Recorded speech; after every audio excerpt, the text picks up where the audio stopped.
Hello and welcome to CoreTV News at 4. I am Omotayo Alo.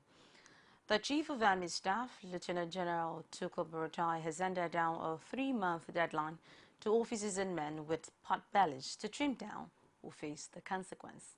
He handed down the directive at an early morning road march exercise organized for the Nigerian Army personnel in Abuja. Buratai, who led over 1,000 soldiers in the exercise, expressed concerns over the physical fitness of many officers and men, especially as they face the challenge of combating terrorism. He revealed that he is keen in ensuring that all army personnel are fit and ready to protect the territorial integrity of the nation.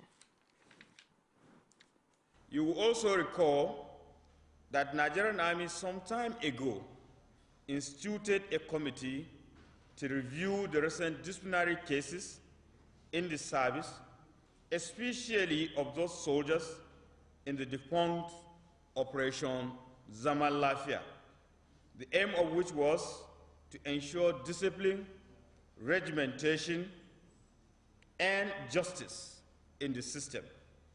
The committee has concluded its sitting last week and has made certain recommendations that led to the reinstatement of 3,032 soldiers into the Nigerian Army out of 5,000 cases that were reviewed.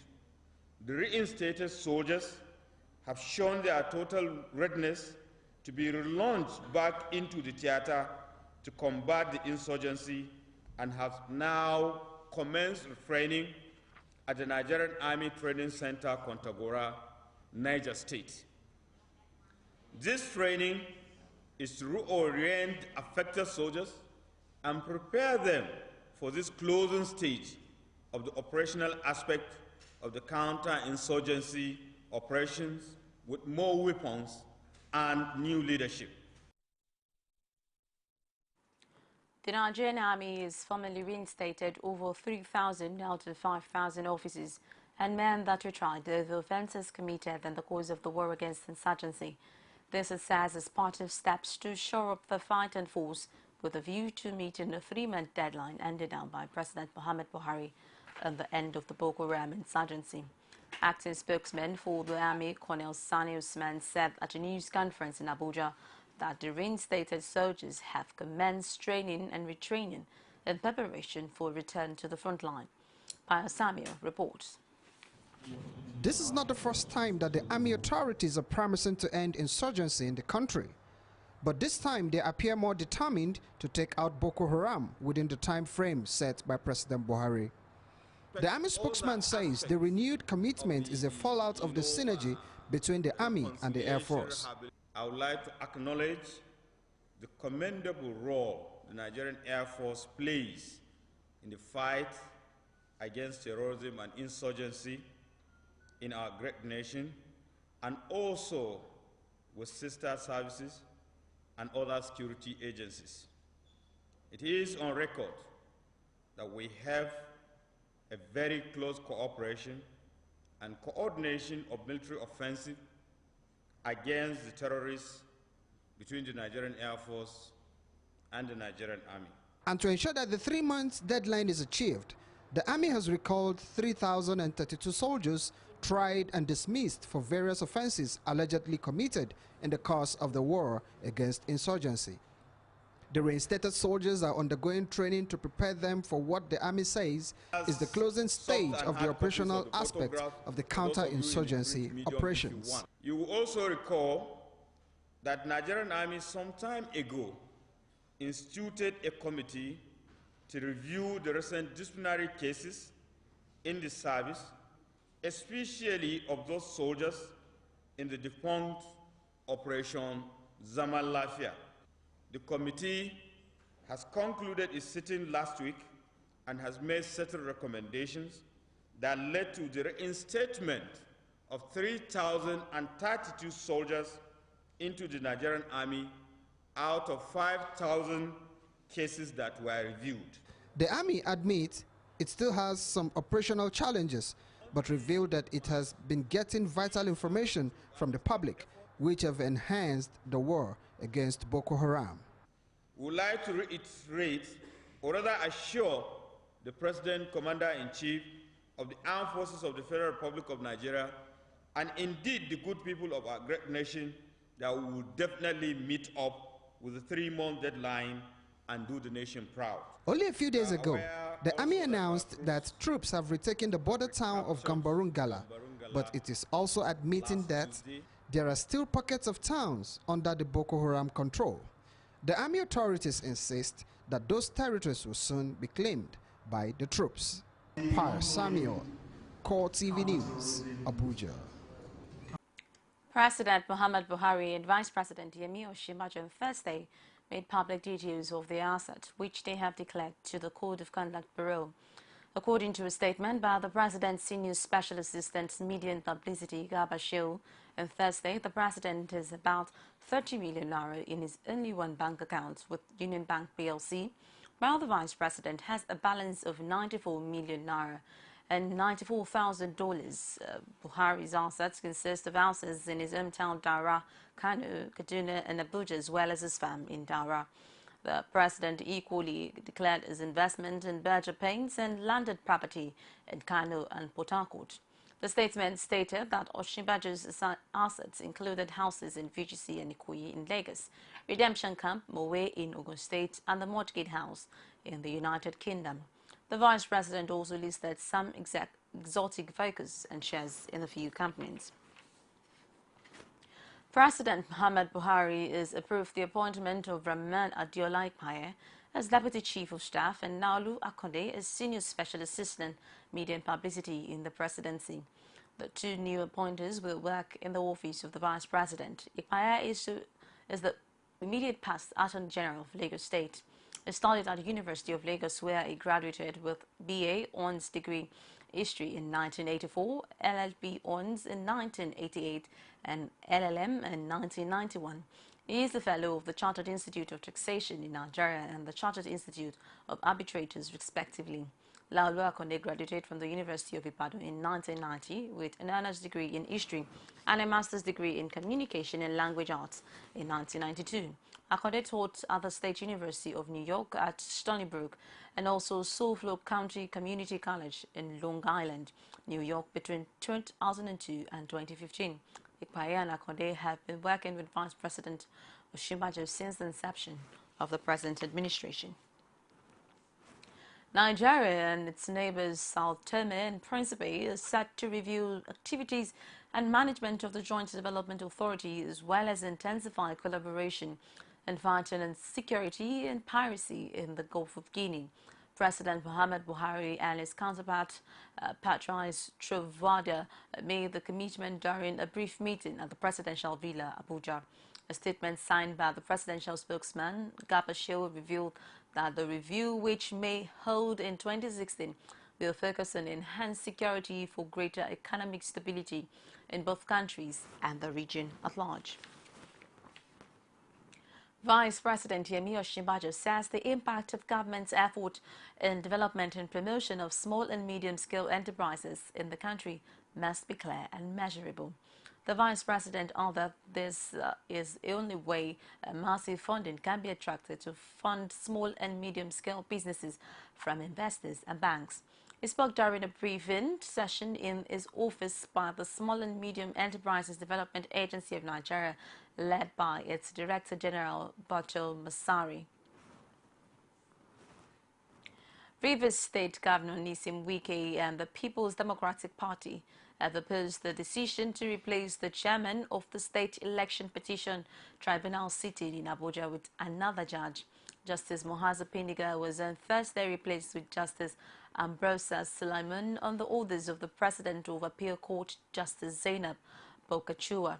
But Defense Counsel Emmanuel Kala raised an objection on the grounds that his client was not informed about the change. Counsel to the petitioner, Akin Olujimi, did not oppose the replacement of Pinniger. Justice Sulaiman overruled the objection of the Defense Counsel and went ahead to hear testimony of 8 witnesses called by the petitioner. It had happened in the past that even a whole tribunal was disbanded and nothing happened. So you cannot begin to question why the sole authority under the Constitution decided to change the leadership of the tribunal. As the allegations of corruption continue to trail the administration of former Governor Babatunde Fashola, the man in the eye of the storm, Fashola says is ready to give account of all decisions of the state government under his watch. Fashola stated this while delivering a lecture titled Nigeria Political Class and the Citizens' Quest for Good Governance at the 16th Mike Okonkwo Annual Lecture in Lagos. Abiola Oluwole was there and he tells us more. The recent publication allegedly found on the website of the Lagos State government claiming that former Governor Babatunde Fashola expended 79 million naira on a personal website and over 100 million naira on seeking 2 boreholes at the State House have continued to generate reactions from different quarters. Though this event was aimed at delivering a lecture on the state of the nation by Fashola, it turned out to be an avenue for the former governor to explain some decisions of his administration. Fashola expressed readiness to defend all actions taken by his government. He, however, says he would only respond if such allegations are channeled through appropriate quarters. Accountability. I don't know how you expect me to account on the pages of newspapers. That is not the place to account. The former governor says public outcry led to the enactment of the Lagos State Traffic Law. He also denied running an anti-people government while in office. Our opponents joined the chorus in what I call a deceitful act of double speed, because many of their states at the time had done the same thing without even the benefit of a law. They deliberately christened a restriction of 5.6% of roads as a ban. But let us look at the result of the policy. The 15 monthly deaths dropped first to 3 per month, later to 1 per month, and later there were no reported deaths by motorcycle in Lagos for the whole of 2014. For his part, the presiding bishop of the Redeemed Evangelical Mission, Mike Okonkwo, in whose honor the event was organized, urged the political class to always do their best at impacting the lives of the general populace. The annual lecture is part of activities lined up to celebrate the 78th birthday of Bishop Okonkwo. Abiola Oluwole, CoreTV News, Lagos. A Kaduna-based human rights organization, the Centrum Initiative for Development and Fundamental Rights Initiative, has issued a 48-hour ultimatum to Governor Nasir El-Rufai to sack his special advisor on investment promotion, Jimmy Lawal. The group urged his demand and claims that the governor's aide is on the wanted list of the United States. Chairman of the group, John Fulani, said at a news conference that he would mobilize a mass protest if the governor fails to act after 48 hours. Government that came through a puritanical stand that she is the most sincere, she's credible, she's more sincere than any other government, and people gave them mandates. So if you came in through a clean slip that you are walking saint, we see no reason why some of the appointees of the governor are characters that are wanted in some countries in the world. Example of his special assistant on investment, Jimmy Lawal. A simple Google now on the name Jimmy Lawal, you give you over 1,000 links. And of those 1,000 links, none of the links is carrying a credible report that he has done something good.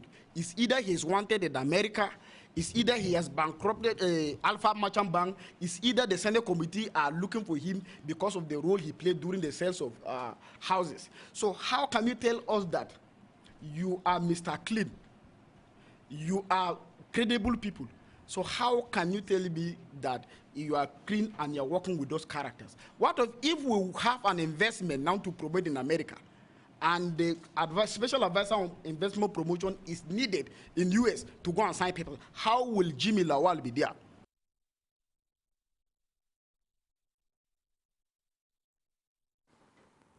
We take a break now and we'll be back with more. Stay with us.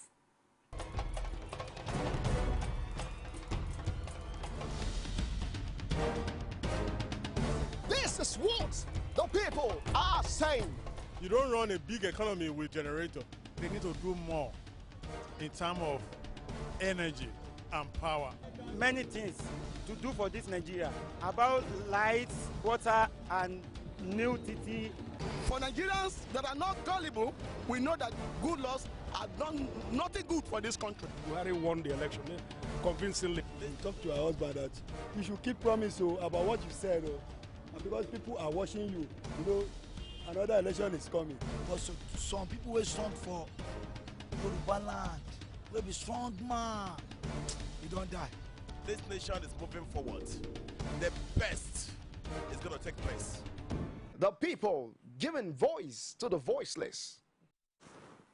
Welcome, and if you're just joining us, it's CoreTV News at 4. For more of our news and information, you could visit our social media platform, facebook.com/CoreTV News, our Twitter handle at CoreTV News NG.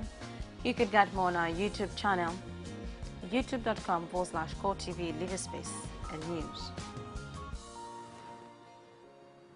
Inspector General of Police Solomon Arache has directed all police commands and formations to stop the use of commercial vehicles for operations and patrol duties. Police spokesperson Olabisi Kolawole disclosed this in a statement issued in Abuja. She noted that the directive had since been circulated to all police formations and commands across the country. The police spokesperson explained that the IGP's decision was as a result of regular complaints by members of the public, as well as the negative consequence of such practice. The police also warned that any units which disregard the directive would face severe sanctions. The Department of State Services has compulsorily retired 15 senior officials, including 2 directors. A signal from the leadership of the security agency named former DSS spokesperson Marilyn Oga as one of the affected persons. Until her retirement, Oga was removed from a previous promotion and later lost the promotion she and 44 others were given last March on the grounds that it was contrary to a long-standing policy of promoting deserving staff at the end of each year. She was promoted to Deputy Director in the aftermath of a commendation by former President Goodluck Jonathan, who was impressed by a public enlightenment initiative in anti-terrorism. There were reports that she was to be deployed to Maiduguri, but this was never confirmed by the DSS management. With the emergence of a new commandant, the National Security and Civil Defense Corps, NSCDC, Imo State Command, seem to have recorded some achievements recently. Pedro Idiba, who is just 2 months old, is commandant. In an interview with CoreTV News, relates the achievement of the Corps under his leadership. Imo State correspondent Ajibade Officer has the details in this report. NSCDC Imo State Command claims it has recorded commendable achievements in just 2 months. First and foremost, we discovered that a tipping truck, this tipping truck that was supposed to convey chippings, sand, gravels for building construction. You know, hoodlums now turn the tipping trucks to be conveying petroleum product. They load them inside there, and of course, after loading the product, you now put sand on top or put chippings on top. If they are passing, you think these people are passing with sand or they are passing with chipping. So my surveillance men catch on that opportunity. We arrested one first at Mbano, and we also arrested some 2 suspects. The owner right now has also been arrested. He's in custody. He's waiting prosecution.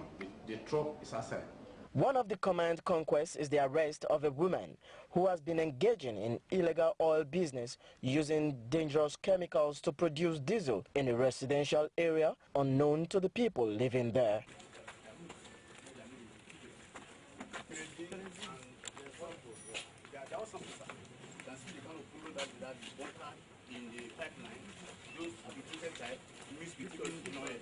The arrest that is breaking the camel back, that is arrest we made at Aladima 21 Olokoro Street, Aladima Extension here in the city of Owerri, just immediately after Inso.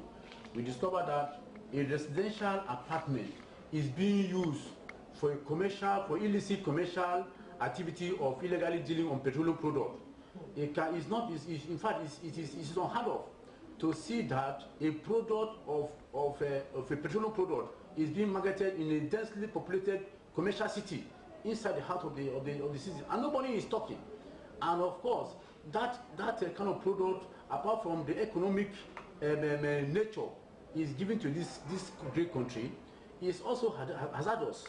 Is not safe for people to even live around. Is highly inflammable. He attributed the achievement of his command to the acceptance from the good people of the states as well as the state governments. Working environment, we've been welcomed by the people of Imo State, and of course we're also being encouraged by the good government in place. That is His Excellency the Governor of Imo State, the Executive Governor Owele Okorocha, who also ensuring that security are being encouraged. He's supporting us seriously in doing the job. Ideba also called on the general public not to engage in panic buying. He said on no account should anyone store the premium motor spirit, knowing the danger involved. Ajibade Awofeso, CoreTV News, Owerri.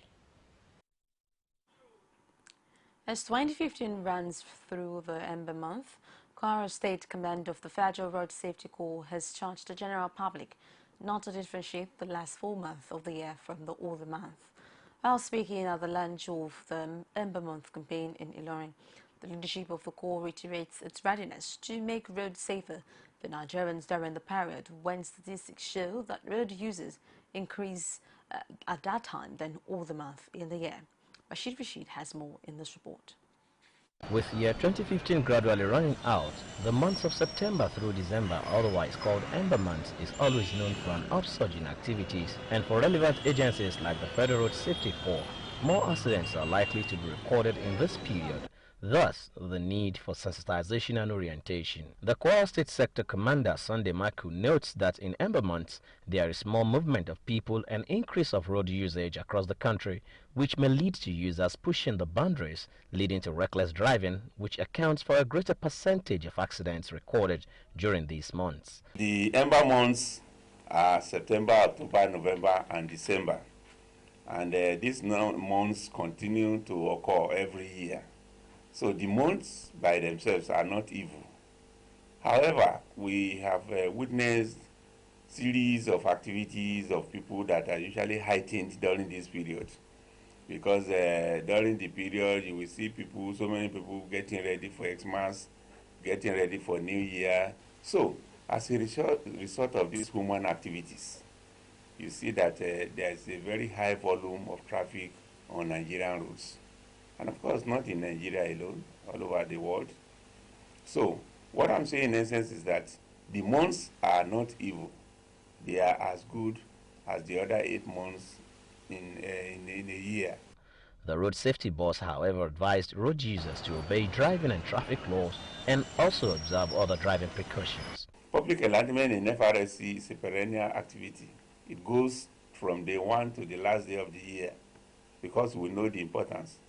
Up to now, some people are talking that, they don't know that people should be using a seatbelt, which is quite unfortunate.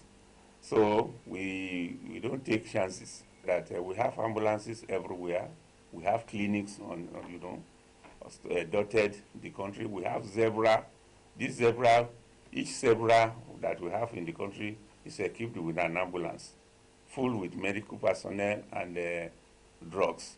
People should try as much as possible to use vehicles with good tires with grooves, not worn-out tires. They should not carry petrol in their vehicle if they are traveling. By the special grace of God, you can get fuel to buy anywhere in Nigeria.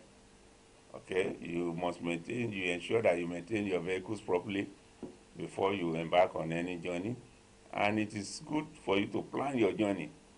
Start early, so that you don't travel at night. While the Federal Road Safety Corps continues with the sensitization of road users, it also reiterates its readiness to deal with anyone found guilty of traffic offenses.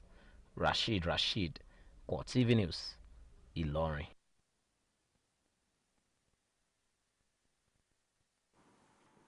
Join us after this break for stories from outside Nigeria. You can now watch CoreTV News live from anywhere in the world on our website, www.coretvnews.com. Click on Live TV on our website and watch us live. And welcome to CoreTV Primetime Days. To follow us on Twitter, click on Twitter icon on our website. On Facebook, click on the Facebook and YouTube to see all our previous news production. You can also watch us live on YouTube. Click CoreTV, leave a space, then news. CoreTV News, our 24-hour news station. And on the foreign scene, as pressure mounts on the United Kingdom to take more of those fleeing to Europe from Syria, the Prime Minister said the UK will fulfill its moral responsibilities. Earlier, Scotland's First Minister Nicola Sturgeon accused the government of a walk-by attitude. Calls for the UK to do more intensified on Thursday after the picture of the dead boy on the beach sparked an outcry over the human cost of the crisis. An online petition calling on the UK to accept more refugees raced through the 100,000 threshold, meaning it is now eligible to be considered for debate in the Parliament. David Cameron is expected to allow thousands of more Syrian refugees to resettle in the UK. The extra refugees are expected to come from UN camps bordering Syria and not from among people already in Europe. The Prime Minister has previously said accepting more people was not the simple answer to the worsening humanitarian crisis. Laura Kusenberg said Downing Street had found itself behind the curve amid public and media reaction to the UK's position. The Prime Minister, who is currently in Lisbon for talks with his Portuguese counterpart, expected to set out more details later before travelling to Madrid for discussions with the Spanish Prime Minister. Nigerian entrepreneurs are pushing the frontiers of foreign direct investment on the African continent. Banker Tony Lumelu, whose $100 million entrepreneurship foundation has already benefited young people in 54 African countries, and businessman Aliko Dangote, whose investments span 17 African countries, and now two Nigerians doing the country proud as drivers of African private sector-led foreign direct investment.